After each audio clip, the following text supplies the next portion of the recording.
Go find your basket of fruit and pick out an apple you think looks good. Now, using a sharp cutting knife, carefully cut the apple at a slight diagonal so that it slices right through the center of the apple core. While we're here, let's save 2 of the seeds because we'll be needing them later. Now that we've got our 2 halves, let's take the side that still has the bottom attached and place it face down on a cutting board.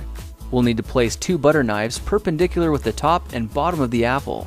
Now we can carefully cut down along one side of the apple core until the knife bottoms out on our makeshift spacers, then use the spacers as a guide to gently cut in from the side. When the 2 cuts meet, you'll have an apple wedge that pops right out. And while we're here, let's cut a piece from the other side the same way. Now our goal with these is to cut out 3 more L-shaped wedges about 1/4 inch thick. And this time, rather than cutting in sideways toward your fingers, try turning the piece over so you can cut downward and meet the first cut at the bottom. Now with a little wiggle, a new apple wedge should break free. If you repeat the process 2 more times, then stagger the pieces back together, the effect is a beautifully layered wing. Now just cut the other piece the same way and your swan's body should look like this.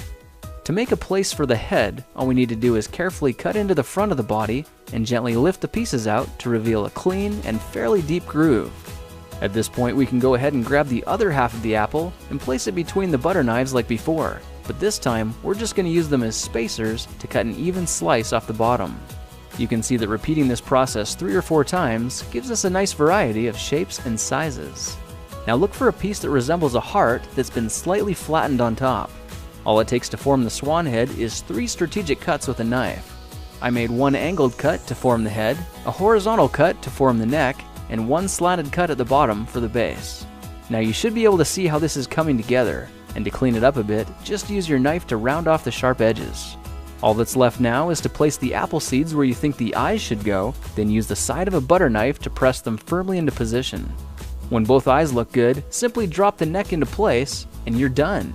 You've just created a beautiful and decorative apple swan. I spritzed mine with a bit of lemon juice to help prevent it from turning brown, then put it on display to show off for our dinner guests later that night.